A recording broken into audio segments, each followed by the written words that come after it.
Bonsoir, Maître Bachand. Bonsoir, M. Denis. Merci d'avoir accepté notre invitation. Je vous en prie. Et c'est vraiment apprécié. Le 5 juin dernier, la Chambre des communes a adopté la loi la loi concernant la prévention et la préparation en matière de pandémie. Projet de loi C-293, projet de loi qui est actuellement en examen au Comité permanent de la santé à la Chambre des communes. C'est quoi ce projet de loi-là? Oui. De manière générale, c'est un projet de loi qui mandaterait le ministre de la Santé de fournir dans les 2 ans au Parlement un plan de préparation et de réponse Parce qu'on aux prévoit avoir une pandémies. pandémie d'ici les prochains 2 ans. C'est une possibilité qui est clairement envisagée par l'initiative législative qu'on a devant nous. Dans ce plan-là, qui est un document, entendons-nous, c'est l'équivalent d'un rapport, un plan de match comportant diverses composantes. Par exemple, ce que le ministre de la Santé suggère en termes de préparation à mobiliser certains corps professionnels, des effectifs autres, ce que le ministre de la Santé suggère en termes de planification de la production de matériel médical ou autre, ce que le ministre de la Santé suggère en termes de mesures de contrôle des vecteurs animaux d'éventuelles pandémies. Ça va jusqu'à... Écoutez, il y a des éléments là-dedans dont je ne comprends pas bien la présence, par exemple, des rapports sur les impacts de la déforestation. Et tout, comment dire, le rapport est teinté où on exige, suivant le projet de loi C-296, que l'approche générale à la question pandémique soit celle que le gouvernement appelle une seule santé, qui réunit la santé des personnes humaines, des animaux, donc de la faune, de la flore et des écosystèmes. Je vois mal comment on peut faire l'équivalence, pour être bien franc. Nous sortons d'une pandémie dans laquelle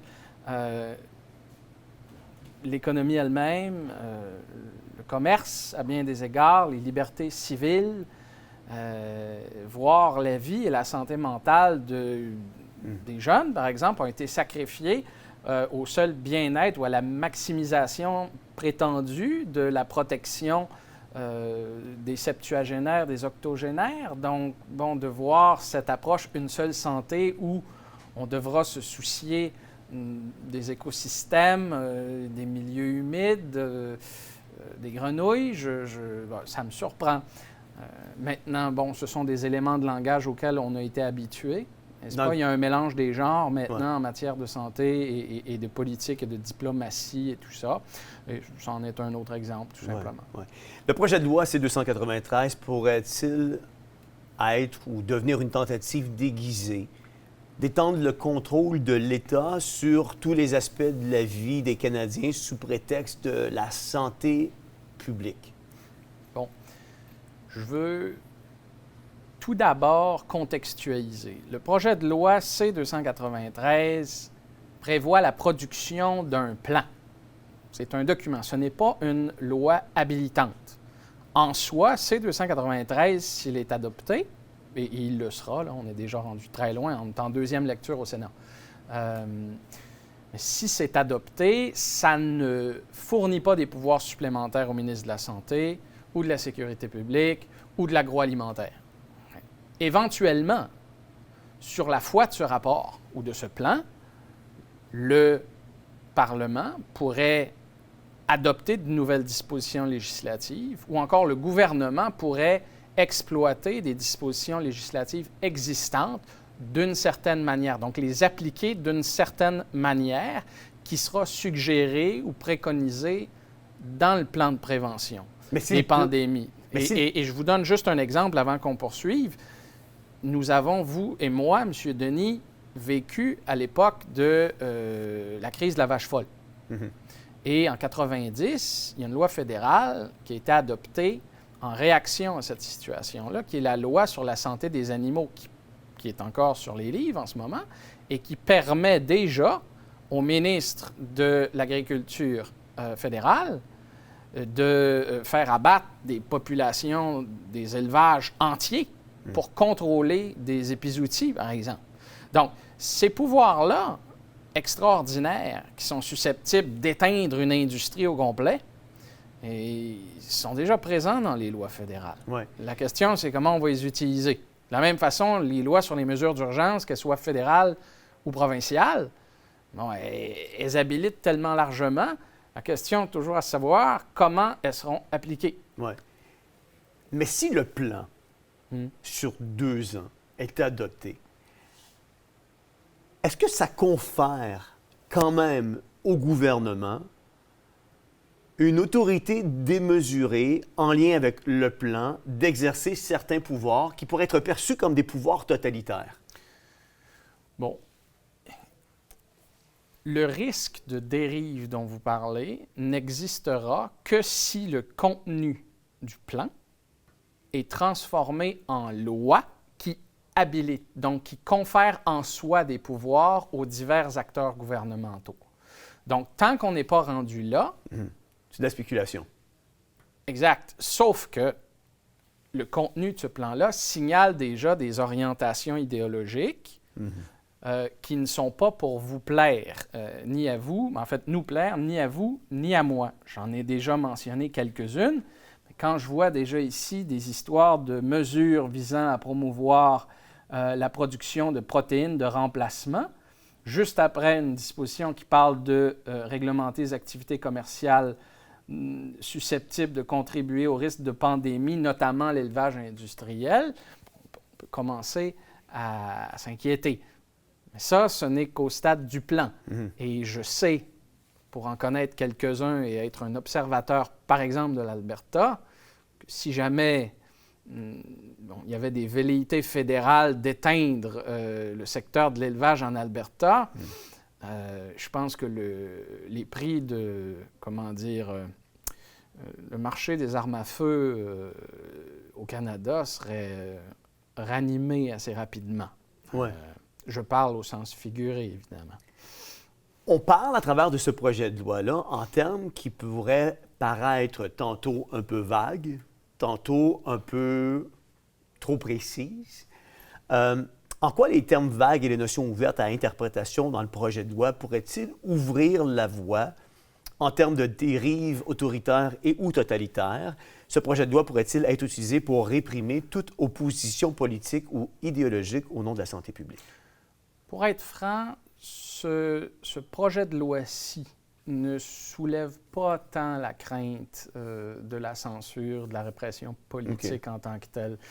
Je dirais que ce sont plutôt les lois de mesures d'urgence qui soulèvent ce spectre-là et aussi les réformes législatives récentes en matière de télécom et de radiocommunication, de radiodiffusion. On a parlé de C11 récemment, qui a déjà été adopté en matière de streaming.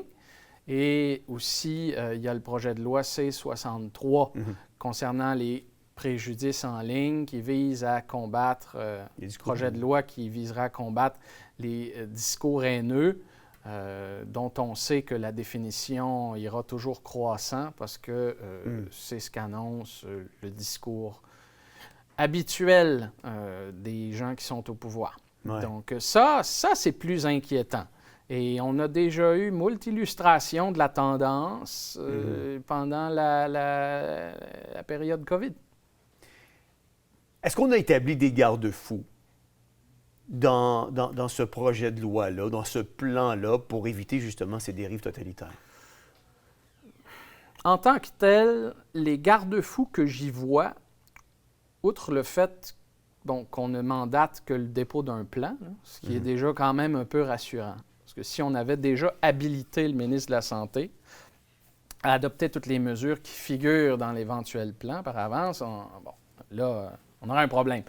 Le fait que ce soit un plan, c'est déjà un garde-fou. Puis moi, je suis content de savoir que les gouvernants très dirigistes et un peu soviétiques auxquels on est habitué s'engagent, de par C-293, à nous dire par avance le menu qu'ils vont nous servir en cas de pandémie. J'aime mieux savoir parce que ça me permet de me préparer. Mais par ailleurs, bon, en termes de garde-fous, il y a la consultation obligée des ministres provinciaux, par exemple, sur les mesures qui seront éventuellement proposées. Bon, je ne suis pas un partisan de la comitéite dans la vie, hein, qui consiste à penser ou à mettre en place des comités pour tenter de solutionner chaque problème imaginable, mais tout de même, de donner cette voix au chapitre aux premiers ministres provinciaux. Encore une fois, je pense à l'Alberta, qui a, comment dire, un intérêt certain dans plusieurs des éléments de C-293 et est déjà quelque chose de pas mal, ce qu'on pourrait appeler un garde-fou. Pas très puissant, mais pas très solide, mais c'est déjà ça. Ouais. Il semble y avoir de plus en plus une ligne directrice ou une ligne de pensée à travers le monde concernant justement les cheptels bovins.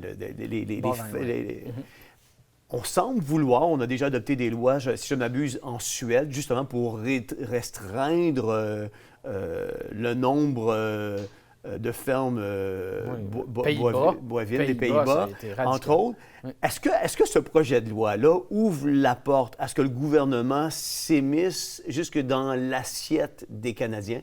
Il est annonciateur de ça. Donc, au nom des pandémies puis de la loi du sanitarisme. Tout à fait, tout à fait.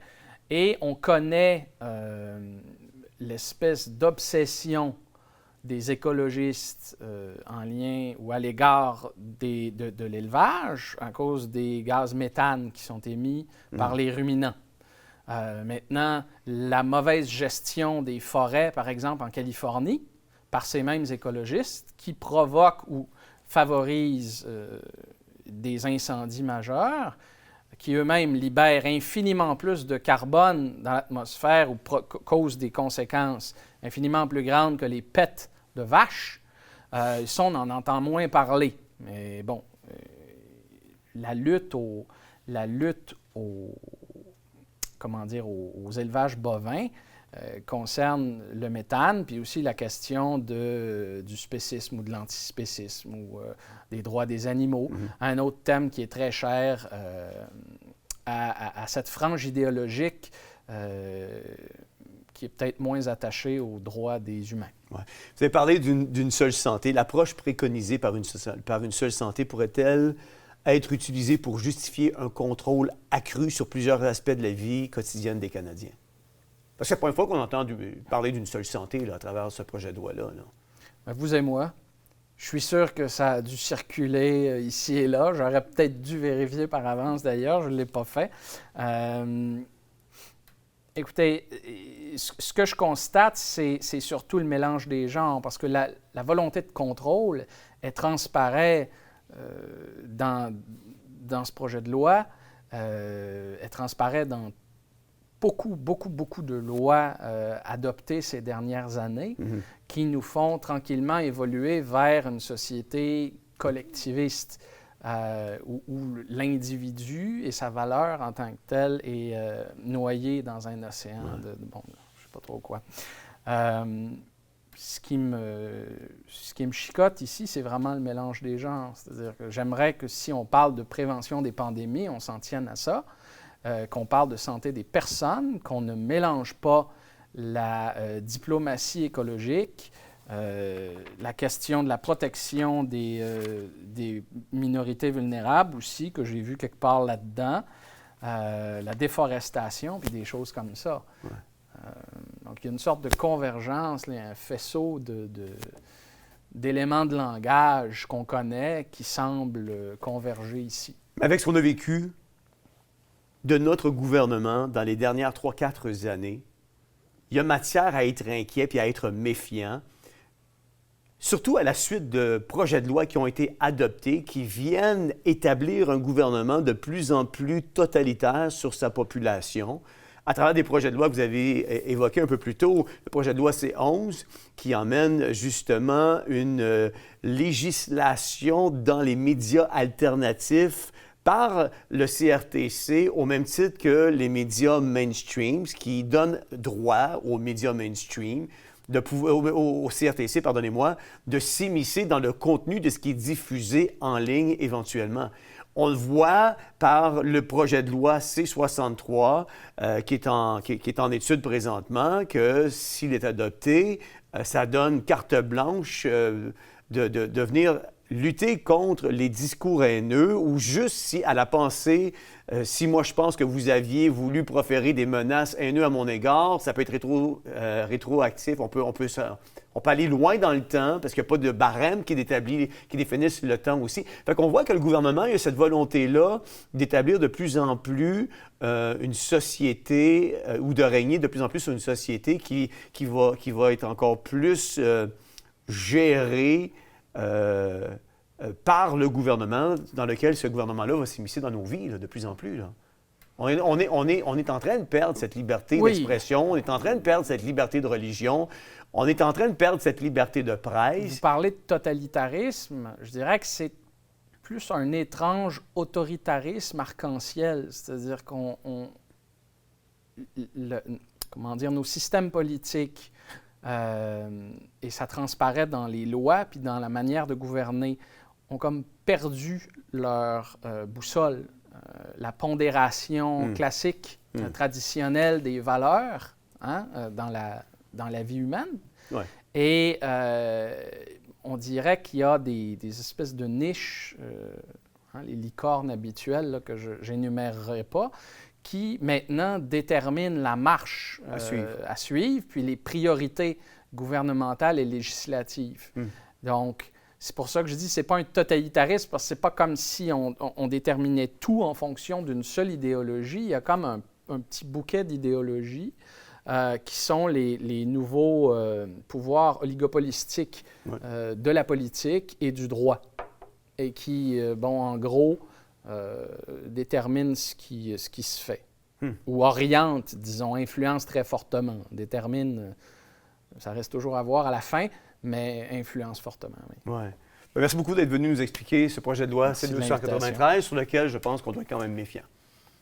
Merci, Maître Bachand. Vous savez, avec ce qu'on a vécu depuis les derniers 4 ans, il y a un avant-pandémie, donc avant 2020, et un après-pandémie, un après 2020, où, inévitablement, à travers la planète complète, on est en train, surtout dans les pays occidentaux, de recréer le droit, de recréer la politique, de recréer. Et on vit ça actuellement à une vitesse grand V. Les projets de loi sont adoptés, un autoritarisme, un totalitarisme qui s'installe de plus en plus.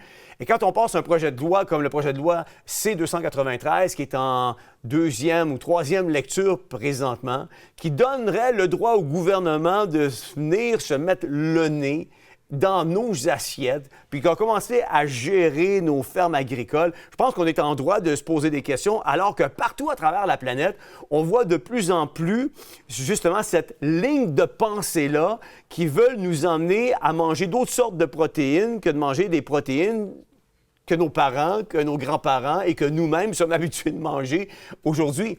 Au nom de changement climatique, au nom de la pandémie, on est en train de faire passer vraiment des lois qui vont changer les habitudes, qui vont surveiller davantage les citoyens.